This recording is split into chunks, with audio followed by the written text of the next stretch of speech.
Good evening. Welcome to another edition of Oshkosh Area Politics. My name is Ben Schneider, and I am once again joined by the former mayor of Oshkosh, Paul Esslinger. And this evening we'll be discussing the Scott Walker recount election victory. Paul, nice to see you again. Nice to see you too, Ben.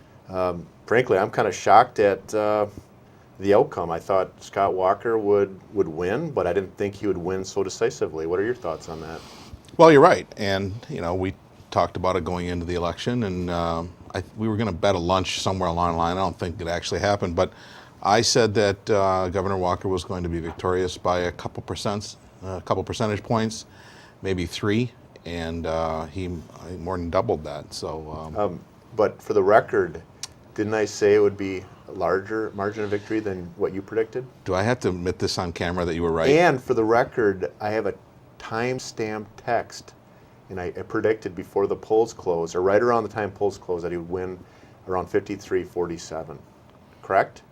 That is correct. Yes, Thank you. Absolutely. All right. So, congratulations to you, I guess. You're a Thank you. prognosticator Well, or a prog something or other. I don't know. yeah, actually, what's really interesting in 2010, I have the numbers right here. 2010, the Scott Walker, 52% of the vote.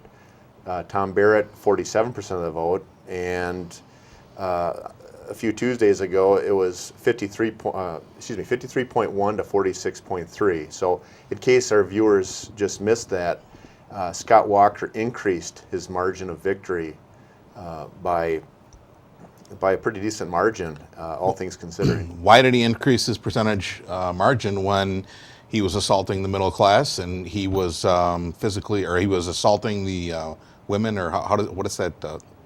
What is Mitt Romney and Walker are assaulting women or women's issues or something like that. So, I mean, the question is, how do you get more people to vote for you when you're assaulting them than when you weren't assaulting them? Well, what I found amazing is national money was poured in. I mean, granted, Scott Walker had a lot of outside money that came in also. Sure. But he didn't have it come from the big labor groups. He didn't have the special interest groups from Wisconsin really supporting him. He just had, I think, just the grassroots, ma and pa, average people supporting him, because I think many people just felt that we got to get our costs under control. And Scott Walker balanced the budget, and the legislature balanced the budget without raising taxes. And compare that to his predecessor, there was significant cuts in services and higher taxes. And I believe part of the reason why Scott Walker was victorious is because people are seeing that the other way to solve problems that his predecessor abided by or inflicted, or whatever way you want to describe it, is working. And I think as time goes on, I think people are going to settle the fact that, these are tough choices, and it impacted many people.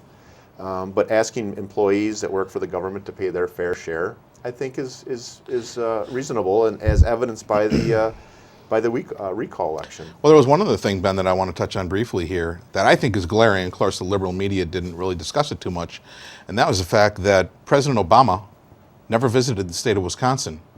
He was in Minnesota. He was down in Chicago educating on people how to vote several times, but he didn't make a visit to Wisconsin to help his friend Tom Barrett, who I think was at the night of the election, he tweeted or twitted or whatever that is, to say that he voted, or he thought that you should vote for Tom Barrett. So, I mean, doesn't that kind of say something, Ben? Yeah, I think so. And the pre-election poll had Scott Walker up considerably. In fact, I believe Rasmussen reports had Scott Walker up approximately 7 points. Right. But one thing I want to go back to, and our viewers saw this slide during the intro, just how red the state was, and the map of Wisconsin. Wisconsin has 72 counties, I believe. Actually, that's true, 72 counties. Right. And Tom Barrett won 12 of those 72 counties. And just so people don't have to crank out the calculator, that's 16% of the counties that Tom Barrett won. So conversely, Scott Walker won 84% of the counties. That's staggering. That's like, 84% of the state by county was won by Scott Walker. And I know people can say, well, that's because Scott Walker spent more money or whatever. Well, an election has rules. Scott Walker abided by those rules, and he won. And this is historic. I believe this is the first time ever that a sitting governor survived a recall. I believe that's true. And it's just amazing how strong a victory that was. And if you take out Madison, Milwaukee, boy, I mean, granted you can't take it out, but that's such a concentrated Liberal group. Yeah. group of votes. Scott Walker, just 12 of 7. Excuse me. Scott Walker won 60 of 72 counties. I mean, that's just amazing. I don't know how many counties he won in 2010, where he won by roughly 6%. I don't know how many counties he won then, but it was quite remarkable. Right. And, I think one other thing that needs to get mentioned, Ben, is after the results, after Governor Walker was reelected, you didn't see any grandstanding. You didn't see the spiking of the football, so to speak. The in your face, rubbing people's nose in it. In fact, the governor came out and said, okay, this is done. He held this, what is it, Broughton Beer Fest or whatever, which, I don't know. I think he held it to extend an olive branch and say, okay, this is done. We really do have some issues that we need to tackle. I need everyone's help. And I think they're holding that today, or they had it yesterday, or whatever the case may be. But I think the governor handled himself very well. I think the supporters of the governor, by and large, handled themselves well. We're going to show a clip a little bit later on of a supporter of Mayor Barrett that really didn't handle himself very well. And I think, unfortunately, we saw a lot of that during the election. Well, one thing I was impressed with Scott Walker, he acknowledged that he could have perhaps had better process before he implemented that. And he could have. And he could have, of course. And of course, everybody can armchair quarterback and say, I would have done this or done that. But clearly, when your state finances are crumbling and you have a $3.6 billion deficit and you want to settle on a budget so the school districts, the municipalities, the university systems, the entities that rely on the state funding, you want to settle on these budgets in states so that the local entities can start to plan their fiscal year. Mm-hmm. So there was a sense of urgency that perhaps, I know I don't fully appreciate, but what I was nice to see during the victory speech and how he expressed a lot of humility and grace.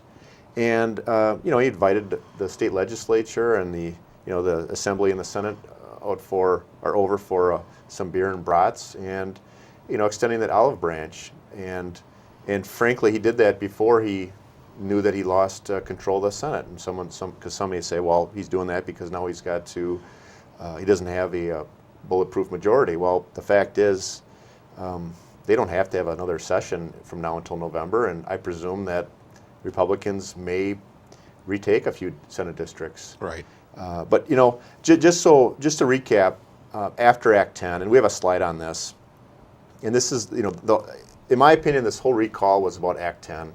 Which was the budget repair bill. And I know you said, of course it was, but if you look during the campaign season, it was never mentioned about employees paying more of their fair share, 12% of their health insurance and 5% of their pension. But this is a really interesting slide that our producer came up with. Even after Act 10, Wisconsin taxpayers still pay 37% more to provide insurance to state employees than the average. State employees are paying approximately 12% of their insurance premium. So in other words, 88% is paid by taxpayers. So most taxpayers are paying just about their whole premium. Let's say on average of about 75%. In addition to they're paying their 75% of their own premium, then they're paying 88% of someone else's premium. And I feel, as many do, that this election in part was an affirmation that the state needs to, of course, fix their fiscal house and also have the state employees pay more of their fair share. And there's nothing mean-spirited about that. It's just, hey folks, we have a major problem and we need to start having employees pitch in a little more. Well, in talking about that, Ben, did the governor say when he was running that he was going to do this specific thing? No. But as well as I do, when we run for a political office, and anyone that runs for a political office, they say what they want to do. And sometimes when you say what you're going to do, You don't have the details of what you're going to do. But the governor said, and at that point he wasn't the governor, he said, if I become governor, I'm going to have a balanced budget. I'm not going to keep kicking this can down the road, and I'm not going to keep giving tax increases to our citizens. And so he accomplished the goal. He did what he said he was going to do. Obviously, there was some consternation with that, but in my estimation, he fulfilled a campaign promise. Right, and really, if you think about this, and I've seen conflicting reports on how much this truly cost. Was it $9 million? Was it $18 million? I don't have concrete data. I've heard conflicting range, but minimum of $10 million approximately that this recall election cost. And after the dust was settled with the recall election, we spent roughly $10 million in taxpayer money, minimum, to have the same result as we did in 2010. Mm-hmm. So I really hope for the record that this recall process is refined by the state legislature and is not allowed for individuals or citizens that just want to have a recount or recall, just to have a recall. I think there should be some parameters, and I'm fully in support of special parameters, malfeasance, bad behavior in office. So I can't recall you because I don't like your tie. And by the way, I want to go on record saying I do like your tie. Thank you. So I can't recall you because I don't like your tie, or I don't like your haircut, or I don't like your trousers, or something like that. We can't recall people on that for that. No, and I think, I think it's just wrong to have a recount to just because you disagree with someone. I think a recount should be a recall should be saved for issues such as threatening someone's life from the assembly floor. Mm-hmm. I think, in my opinion, that would rise to the level, or engaging in a felony type act. So, well, but we'll see. I mean, I know you're running for state office, or you're running for the 54th Assembly District, and perhaps you could provide some leadership on that. But we'll see. I think maybe one of the reasons we talked early on Governor Walker's increase was larger than it was in. He had more votes in 2012 than he had in 2010, and Barrett went down. I think maybe one of the reasons, and I talked to some people that said they just was a bunch of shenanigans, and they got angry. They got angry that someone was elected, that even if they may not have agreed with his politics, but someone got elected, and then however many months later on, they had to expend between $10 and $15 million to go out and vote for the same two people running again. And I think they got angry with that. And I think they wanted to go out and make a statement and say, we elect you to go down to Madison to do a job. Go do your job. Enough of this nonsense. Exactly. And really, just to put a fine point on what you just said in terms of the numbers, in 2010, 2.13 million, 2,133,000 people voted. And a few weeks ago, 2.5 million people voted. So really, we had 364,000 more people vote in the recall election than they did in the general election of November of 2010. I know so far we've been talking about Scott Walker, Act 10, his victory. I think it's only fair to hear from a Tom Barrett supporter. And we have a clip of a Tom Barrett supporter. So I guess at this point... Volunteered for Barrett. Voted today. You say you're very disappointed. A lot of folks here outside the Capitol sharing your opinion tonight. We're not just disappointed. This is the end of democracy. We just got outspent $34 million to $4 million. This was the biggest election in America, and I hope you keep me on tonight because this hurts us all. Every single one of you out there in the nation, if you're watching, democracy died tonight. You're very emotional. I'm very emotional because we all had a lot invested in this. This was it. If we didn't win tonight, the end of the USA as we know it just happened. That's it. We just got outspent $34 million to $4 million. And we don't have any other resource left but the people you see here behind me. And if the people you see here behind me can't get it done tonight, it's done. Democracy's dead. So, we're about fairness on this program, so we thought it was fair since we're talking about the benefits of Act 10 over the various shows, and as Scott Walker supporters, we thought we'd like to hear from a official person from the Barrett campaign. So, Paul, what's your comments on that video? Stop it, Ben. You know, I was almost cracking up watching that. Sorry. I don't know. I mean, seriously, how do you? I don't know if that person was intoxicated or on some illegal substance, but end of democracy. Democracy died, and it's the end of the USA. I am almost at a loss for words. I don't even know how to comment on someone being so foolish. To put a fine point on this, when I think of these comments, what people that, I get you didn't support Walker. I get that. But what do you support? Okay, Scott Walker dealt with the problem that the people that didn't support Scott Walker, Scott Walker inherited a problem from people that don't support Scott Walker. Scott Walker inherited a problem from Democrat Jim Doyle and the Doyle administration, who had one-party rule for some of his 8-year term.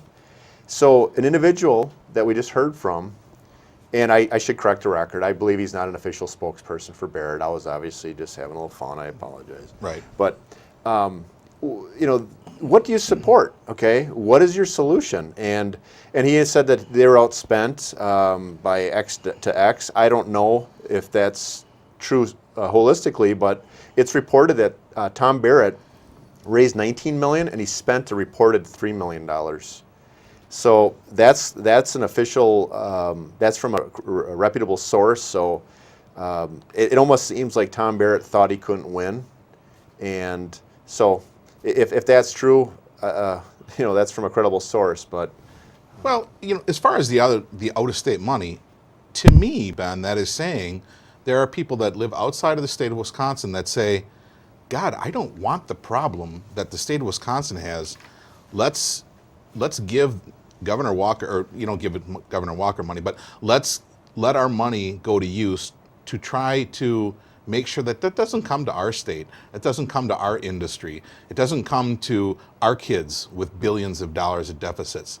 So, I mean, I was embarrassed that a lot of people had to put their money and efforts into Wisconsin to say, we don't want to be like you. Actually, let's localize this issue. And I know I've lent my vehicle to you several times because my vehicle's, you drive around an old rusty Ford Pinto. I can't afford, I'm not a big shot like you. I actually have a larger vehicle. I need to haul something. And, I think we have a moral obligation to leave our community better than we found it. And I'm going to talk about it. If you borrow a vehicle of mine, are you going to return it with more gas or a lot less gas than you got it? I usually put more gas in You it do. than I got it. And you're a stand-up guy. Actually, usually you put more gas in, and sometimes you throw in a gift certificate. So anytime you want to borrow my vehicle, buddy, because you're pretty good on that. And of course, if it was a clean vehicle and you took it through a dust storm or a big mud puddle, you probably would wash it. Well, the individuals that didn't support the Act 10, solving the problems that this individual didn't create, really, to me, they're saying we should continue to kick the can down the road, have our society worse than we found it, continue to make it worse and worse. And I reject that notion. And I just hope moving forward that people that didn't support that supported the recall of Walker, I hope that they can in an open mind just realize that, it was tough, but it needed to be done. And let's all get together and move forward. Do we have a couple minutes yet? There's one other thing. Yes, we do. Okay. Yeah. One other thing I thought was embarrassing as an elected person on the city council. You dealt with this on the school district. We actually had people, Jessica King, on the city council, and I don't know who sponsored yours, to send a letter to the state of Wisconsin saying, basically slapping Governor Walker in the face for saying that we shouldn't have budget deficits anymore and we need to clean our house, so to speak. And I know the school district, the majority, voted in favor of that. 6 of the 7. Yeah, and I don't remember on the council, of course I voted against that, but to send a letter down to say that you don't support balanced budgets, essentially, that's embarrassing also. Well, what they're really saying is we're not in control of our Oshkosh budget. Yeah. We need more bailouts. We need the nanny to make sure that you give us more money so we can spend it foolishly. And really, if you think about it, Act 10 provided local control. Yes. It allowed school districts and cities and counties to, on a minimum, charge 12% for your health insurance without fear of meet arb laws coming and having this all blow up financially. Having employees pay approximately half of their 11%, 10% pension contribution, they're forcing that minimum threshold. And we put a slide up there. I mean, Wisconsin taxpayers still pay 30% more of an employee's health insurance than Michigan, Illinois, Minnesota, and Iowa. We're paying on average of approximately $14,000 for an state employee's medical premium, and I still think that's pretty generous. And if more deficits emerge and it continues to deteriorate, people, we have to come together, and we just can't keep, we're going to have to continue to go down that road, and we can't just keep on raising taxes on the middle class and the hardworking men and women that pay the bills. Right. Well, hopefully now the air, I don't want to say it's been completely cleared. There's some disgruntled people yet. But looking forward, I think that the outlook for the state of Wisconsin is getting a lot clearer. There's light at the end of the tunnel. Well, not only light at the end of the we are in the light now as far as no more budget deficits. We don't have to deal with that. Thankfully this nonsense is over with, and we can move ahead. Yeah, I hope so, and I think it's time to come together. Let's solve our problems, and Paul, we got to wind this up here. Wind down. I like to say wind it up. Okay. But anyway, I just want to have viewers stay with us as we listen to a patriotic individual. Good classic YouTube video. So good night and God bless. Thanks for tuning in this evening. I remember a teacher that I had. Now, I went through the 7th grade. I went to the 7th grade. I left home when I was 10 years old because I was hungry. And I used to, this is true. I work in the summer and I go to school in the winter. But I had this one teacher. He was the principal of the Harrison School in Vincennes, Indiana. To me, this was the greatest teacher, a real sage of my time, anyhow. He had such wisdom. And we were all reciting the Pledge of Allegiance one day. And he walked over, this little old teacher, Mr. Laswell was his name. Mr. Laswell, and he says, I've been listening to you boys and girls recite the Pledge of Allegiance all semester, and it seems as though it's becoming monotonous to you. If I may I recite it and try to explain to you the meaning of each word. I, me, an individual, a committee of one, pledge, dedicate all of my worldly goods to give without self-pity, allegiance, my love and my devotion to the flag, our standard, Old Glory, a symbol of freedom. Wherever she waves, there's respect, because your loyalty has given her a dignity that shouts freedom is everybody's job. United.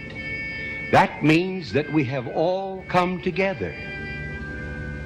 States, individual communities that have united into 48 great states.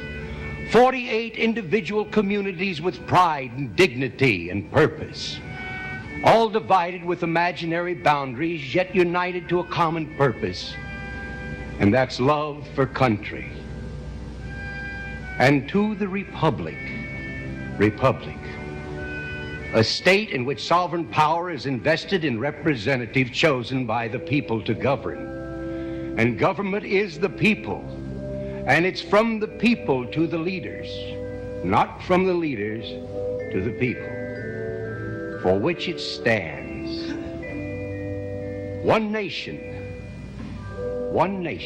meaning so blessed by God, indivisible, incapable of being divided, with liberty, which is freedom, the right of power to live one's own life without threats, fear, or some sort of retaliation.